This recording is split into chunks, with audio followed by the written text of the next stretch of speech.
Hello and most welcome to 1055 of the Heidegger series, and today I am going to specifically go into the findings of Benjamin Libet. I would say that is one of the most contradictory and controversial findings of science ever. In very short terms, to begin with, Benjamin Libet discovered that we on an everyday basis is not consciousness. We are not conscious. The I or the ego or the awareness or the consciousness, the soul or the spirit does not have any part to play in the actions we take and the thinking we do. He showed that we are not conscious, and the experiment was asking the subject, the guinea pig, to make a decision, and one could almost always see that the guinea pig decided before any conscious thought of the whole thing was constructed. Actually, he showed that the conscious will was construction because it happened after the fact.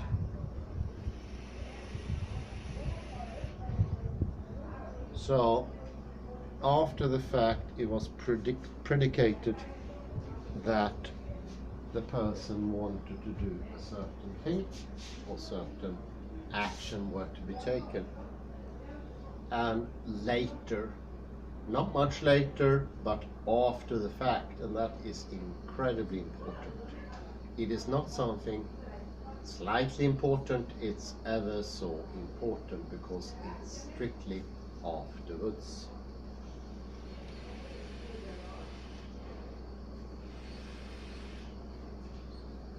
That means that the idea that we construe our actions, that we think through our actions and then we act, are completely false. And now I think you understand how surprising the findings of Benjamin Libet was.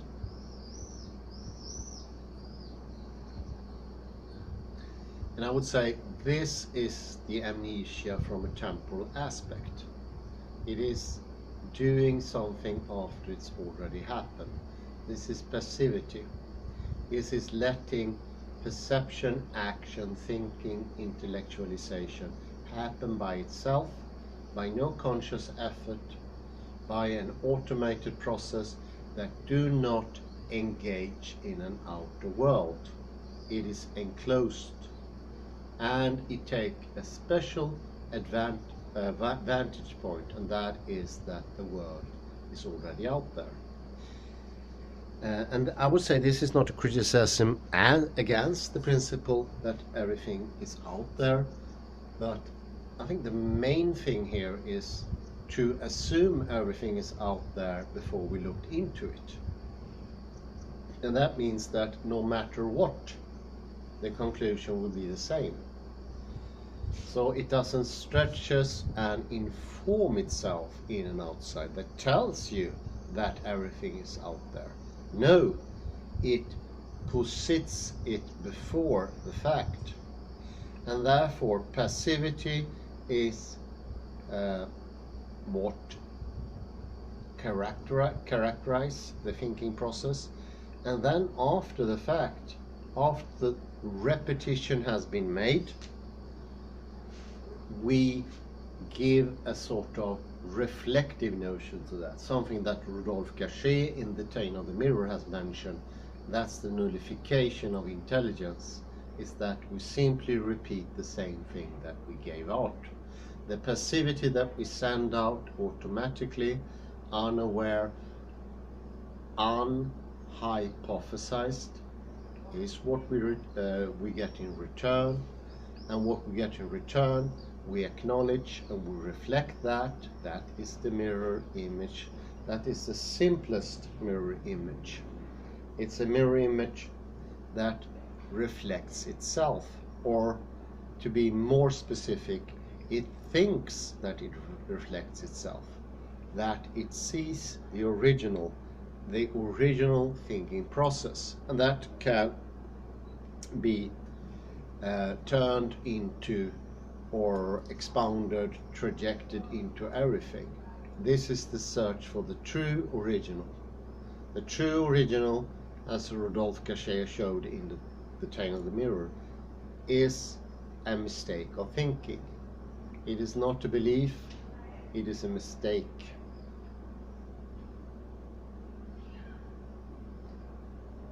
This origin is not a possibility. Origin doesn't mean anything. Original and true copy of that origin in itself doesn't mean anything.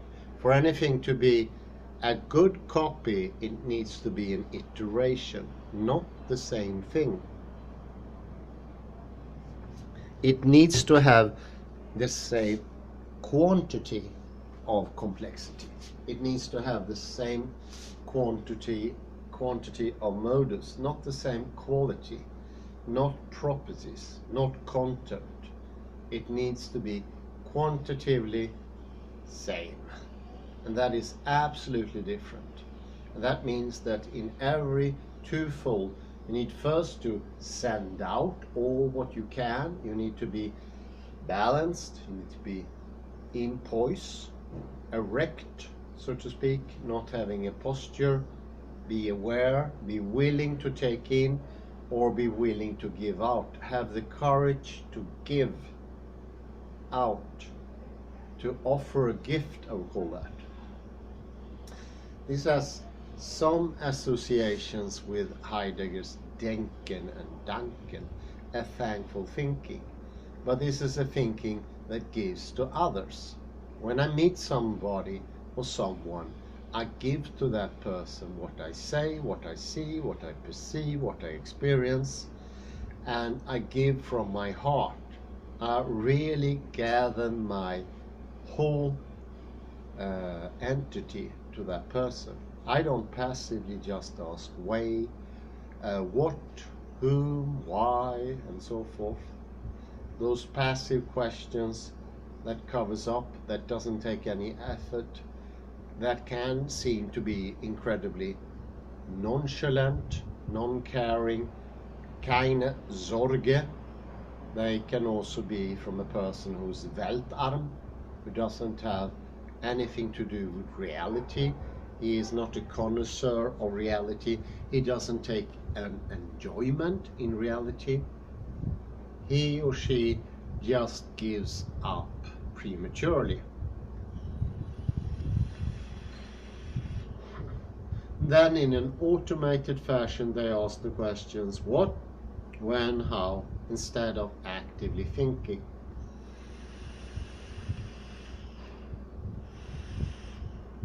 It's exactly the same thing as lifting something heavy, and you notice that the other person doesn't pull his weight. He doesn't lift with you. He just stands passively and says, that effort is not worth it.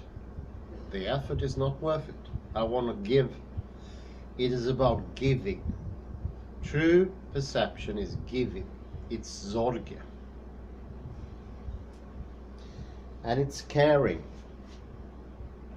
So when I give to someone else, I give without expecting anything in return. So you can see there is a social thing in this. I trust the other one to appreciate what I give without really expecting it. I don't demand before. It's the same as giving a gift without seeing that that gift will be returned somehow. It's a generous act that can be done in a group or a collection where you can always expect that to be reciprocated without really expecting it. Hard to explain, but be true to perception means giving, and that means in a way possibly from the perspective of level 1 time, space and knowledge. That would be giving too much. That would be putting yourself in peril. That would be be able to lose too much. And to play it safe, you don't give anything at all.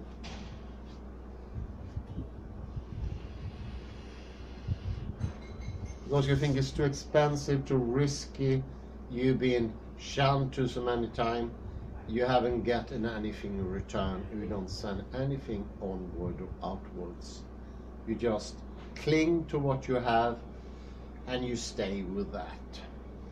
And that could most possibly be caused by external force, because there is an aspect of the metaphysical presence where people, the wound, so to speak, the trauma of the original thinking led to people not being able to be generous with their perceptions.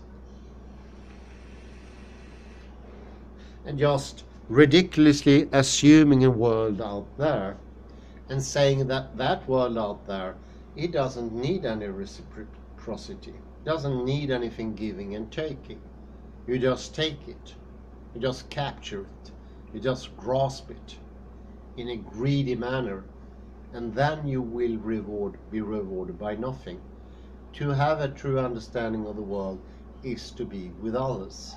If you're not with others, it means that your take will be limited, because it's less directionality, it's less giving and receiving.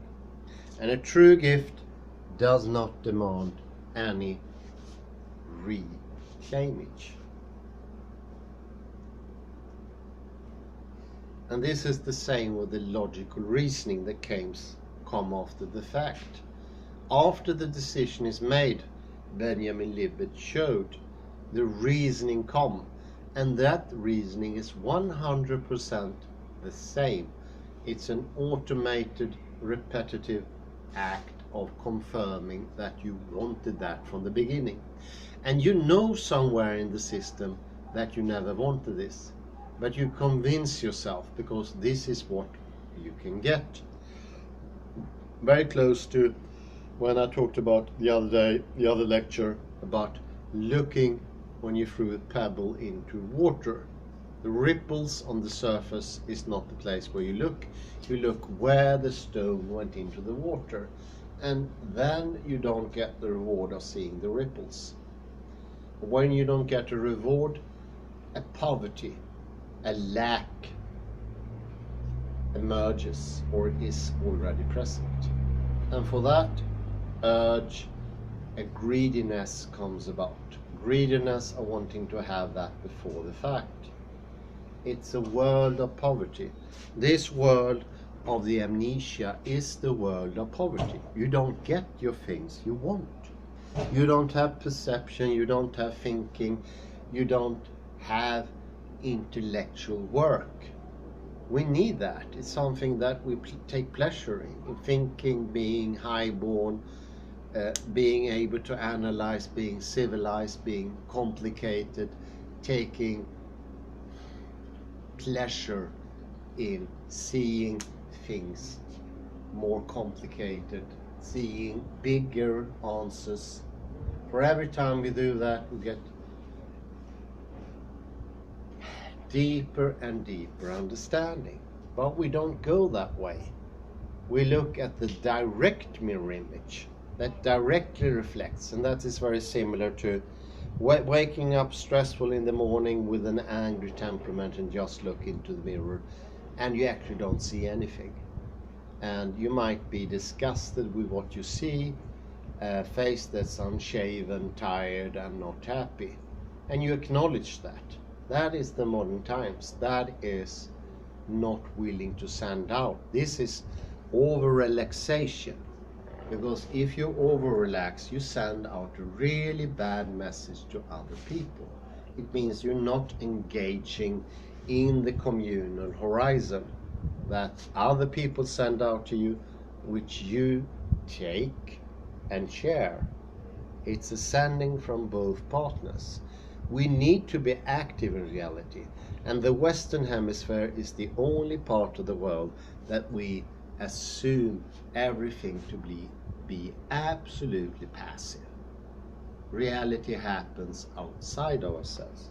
We're not active participants, and it's it's pretty surprising it turned out to be that we're not even active in our own perception, in our own thinking. So we never ever do thinking. It is just denken without danken. It's unthankful business. It will not, and this is also proven, Ian McGilchrist go to that to length to show the research material shows that only a few percentage of the population in the Western Hemisphere are happy with their thinking, their decisions. And from even an outside perspective, it can be shown that the outcome, the reward for the thinking is bad. And that obviously makes the idea of passivity even stronger. It's a little bit like, I tried to think for myself, it didn't succeed, I will never try that again, because it didn't have an outcome. That's the important part. This is true philosophy that has something to do with the person and how it predicts its common normal weekdays, his family, his children, his outcome, his living abode, his journeys, his travels, his hobbies, his social acquaintances, his friendships, his dinners, his health, his demeanor, who he is, how he likes to partake in gaming, football, whatever. All those aspects. This is what Libet is pointing to in Ian McGilchrist. The left hemisphere doesn't care about anything about that. The left hemisphere, it is just saying thinking is incomprehensible, because it is incomprehensible because there is no thinking going on. And if you don't feel an inner side, it means that nothing is happening there. There is nothing to see. There is no awareness, there's no consciousness. 98% of the subjects in the research of Benjamin Libet and successors showed that free will, thinking, intellectualization, analyzing was only an after construction, after the fact. And it also showed that there were certain persons who were willing to sacrifice, so to speak, or invest before the fact, before the action, before the thinking. It needs to be done before. It can never be done when you think. It needs to be something that you invest into, and that can never ever happen while you're performing the actual thinking, perception, action, so forth. It's an investment, and this is Zorge. This is the willingness to go into the world, to do that investment. That need to be done when you're not doing these things. And for every time you invest into this, every time you do liturgy, being careful, being in an active mode, you invest, and that investment pays off. It's a moral decision, and that moral decision is that you care for yourself and you care for other people. You care for your surrounding and you trust them. I think that's the third point, which is really important, and that has some interesting aspects with my own country, where I think perspective-wise and perception-wise, you cannot be able to trust people, because the passivity makes you distrust people who are being active. But that's another thing, not the point of here. There are some gain here to be understood, and that is we can understand what is true free will, because I think we are capable of that, but never ever in the moment. You cannot have free will in the moment. This is something you prepared before, and that takes long time. It's an attitude of being willing to invest, to sharpen your posture, sharpen your focus. And what happens in the actual situation is nothing you can control. That's the outcome in what you have invested. But hey, it's not far from being good at football, ice hockey, or reading, or whatever. It's an outcome of what you have trained. And you haven't trained content. You haven't, the educational system has, I think, destroyed that, because they focus on content, not in skill, not in ability. But if you learn ice hockey, football, or being intellectual, which is a skill, not having anything to do with how many books you learned. Of course, having learned more books means that your intellectual skill will be broadened, would be giving it bigger width, but the depth you have to build up. And the attitude that is completely common today in the Western society, you don't put any effort in training your intellect. And we discussed this before from David Bradel. Training the brain might be the hardest anyone can do. It's so much easier to train the body. You can train your body to do a marathon, you can train it to do anything, but you cannot train it to be active. That takes something extra. And if you're willing to see what the outcome could be, then you could possibly do it, otherwise not. But trust me, the research has shown that the gain of having an active thinking is everything. It makes you aware, it gives you a free will, which is impossible. We know that. Benjamin Libet has proven that. Don't claim that you're rational, or that your thinking is predictive, or that it was because of the laws of nature you didn't succeed with your thinking and it was still rational or good, which is completely nonsensical. Benjamin Libet writes, a person who thinks failed thinking is still rational is completely deluded. And we need to acknowledge that. Otherwise we will not go into a beginner state, because this is learning a completely new skill. Well, we can look at admiration at Oriental people or other people and say, we are so envious, they have rational thinking, they decide for themselves.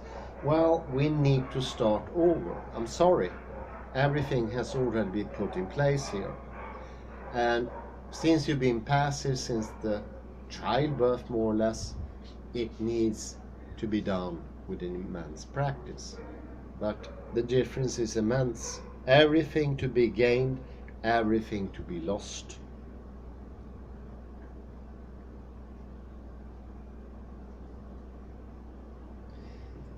I found an article here. It's called Free Will and Buddhism, and it's from the Journal of Free Will. The theme is there a free will? An essay by Pia Tan, 2004. The findings of Benjamin Libet, an American neuroscientist of University of California, San Francisco, a pioneer in study of human consciousness, in the 1970s seemed to prove otherwise. Libet, researching into neural activity and sensation threshold, initially worked to determine the amount of activation of specific parts of brain needed to trigger artificial somatic sensations based on routine psychophysical methods. That is, reactionist movement or doing of some sort. In time, he turned to investigate human consciousness. In his most famous experiment, he wanted to demonstrate that the unconscious electrical processes in the brain, called the readiness potential, RP, Bereitschaftspotential, discovered by Lüder, Hans Helmut Kornhuber in 1964, precede conscious decisions to perform volitional, spontaneous acts, implying that unconscious neural processes precede and potentially cause volitional acts, which are then retrospectively felt to be consciously motivated by the subject. That's the good part, or the interesting part. Hence, This experiment challenged the belief in free will, but Libet was also criticized for making implicit assumptions. Libet's idea was significant enough to inspire further study in the neuroscience of free will. What does Libet's finding prove?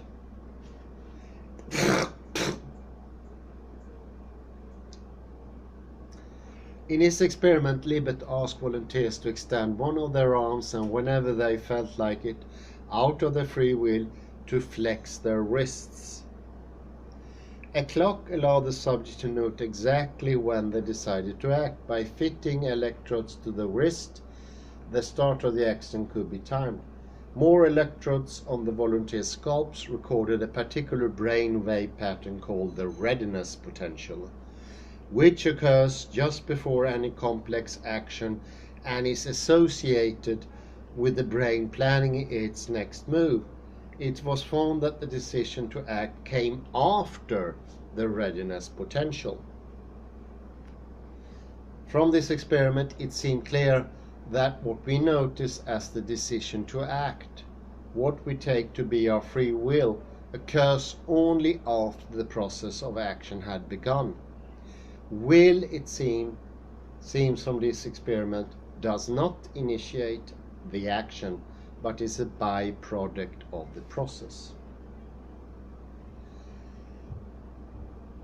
Of course, such a conclusion is difficult to accept because it goes against our nature as a rule to first decide to do something before we act. It even provokes fear of the possibility that we may not really be in charge, neither of our body nor our mind. The conventional wisdom simply rejects that such scientific evidence can debunk our notion of the will. The fact that scientists do research at all shows that they have a free will to do so. Well, that could be challenged.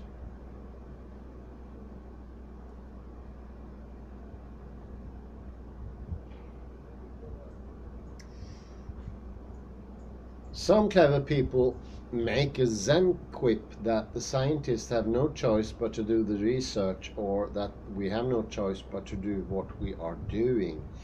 It is difficult to imagine how, for example, I have no choice but to write this paper. To begin with, we need to master language in order to write well. Language has to be learned. In learning, we make numerous choices and efforts to master words. Work with ideas, learn to work with the computer, and so on. On the other hand, it's not difficult, even interesting, to consider the possibility that we have no free will. It does not really go against the grain of any early Buddhist teaching.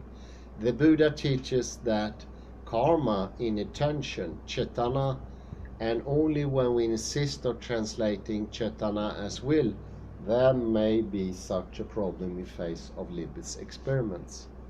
For Buddhists to understand and accept the teachings of the unconscious, the dark karmic forces lurking in the depths of our mind, known as the latent tendencies, anusaya, or vrittis, I would say from Samkhya. The idea of no free will is very relevant, since it only proves that we are at the mercy of our unconscious latent tendencies. The question here, what does that mean? In short, it means that what we do on an everyday basis to strengthen ourselves is what means. We cannot expect at the moment of choice to have a free will if we not build up a certain attitude of activeness and readiness. A passive perception I can't understand how a passive perception can make a free will. If even perception is passive, then there cannot be any free will. So in order to gain a free perception or active perception, that needs to be trained. And as I mentioned before, in Eastern culture, having an active perception means that you train it every time. it's the training, it's the skill, it's the prana, it's the ki. Terms we can never ever understand in the West until we reach level 2 and understand that the world is an active thing. We are actively participate. We are already Eintwurft in the world.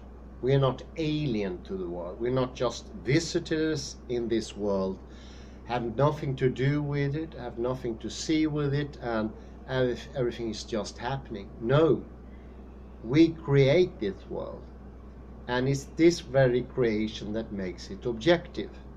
Heidegger points clearly to there can be no objectivity if we don't engage.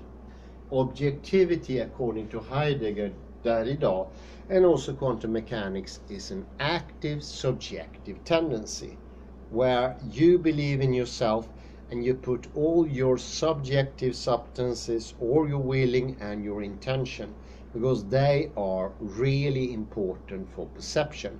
Perception is driven by that energy. 3 times more is sent out to the eyes, ears, and the other perceptual organs. And that can only be affected by intention. And the intention comes from you, your personal identity. Your personal identity is at the center of modern perceptual ideas. And not understanding that means you don't train it. If you don't train it, you don't have it. That's a simple fact. That's the hard business from Libet. You can't talk yourself into be a person of free will. Needs to be put some effort to it. So karma can then be understood. Karma is a term coming from Hinduism. It means that you're active in your daily life. And it doesn't believe in intention in that way. You can be completely passive like a vegetable, never train, collapse completely, which is never seen in India. I've never seen it in India, a person collapsing, torturing himself, destroying his body, feeling horribly, like a drug addict or a sick person, like a schizophrenic or some sort, collapsing, falling together, destroying his body and feeling pain in the whole body instead of being upright and having a poise. That's horrible. It's a horrible state. It's a state of sankhara, they say in India. Absolute pain. And that pain is something you transmit to other people with your passivity.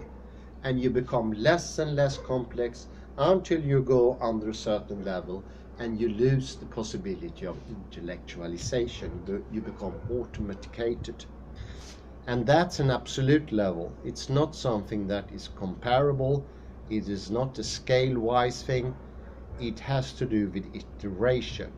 And we're going into iteration, we are talking about absolutes. When it reaches a certain quantity, not quality, quantity, it will be complex enough to be to have a strange attractor to be a chaotic system by itself. At a certain level, when you look into the river, you see whirlwinds, you see maelstroms, but at a certain level they become stable.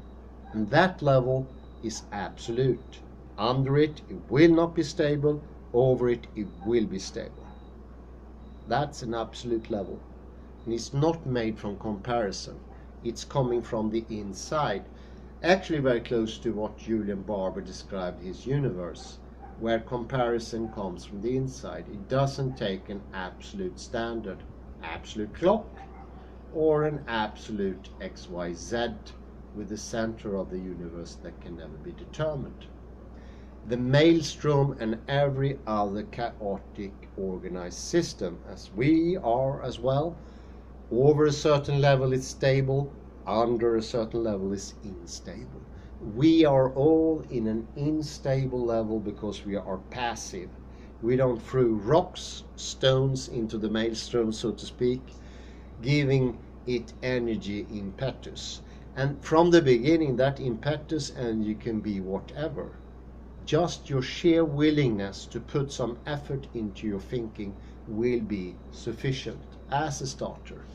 And then after a while, you can become more so to speak, skilled and sharp. But in the beginning, your willingness will be enough. It's a very good start. For the first time, as Heidegger would say, be in Sorge. Take care of your things. Have love for them. Show compassion. That is Sorge. And compassion means to all the things you own, other people, your family, your next of kin, your thoughts. That carefulness is an energy you send out. And that is very, very different from passivity. And I also like to add that Heidegger disclosed that passivity and activity are not opponents. They are not polar entities. Lack of activity is not passivity. Lack of activity could be the impossibility of activity in a certain moment. But they are not opposing. Passivity is just sheer non-directionality, non-understanding, and non-awareness. And that is not opposite awareness. There is only awareness in the universe. And non-awareness, it's something that intentionally try to obstruct reality.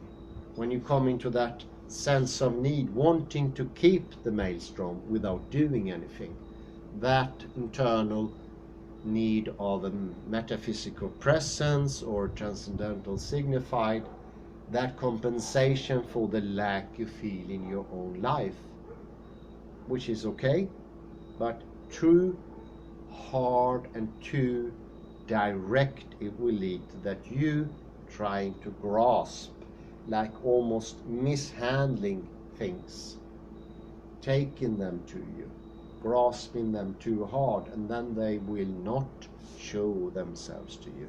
That is that tendency. So there is a temporary aspect. One needs to relax the want, and that cannot be done immediately, but that is a definite start. Because first it starts with passivity in the Western culture, and then this grasping, because the need for recognition, sense felt, and all that becomes too strong. And then you enforce those things too much, and you start to grasp. Once you start grasping, you can't stop. You become like a leech trying to suck out the energy that is left. And I say thank you very much, and I wish you a very pleasant night.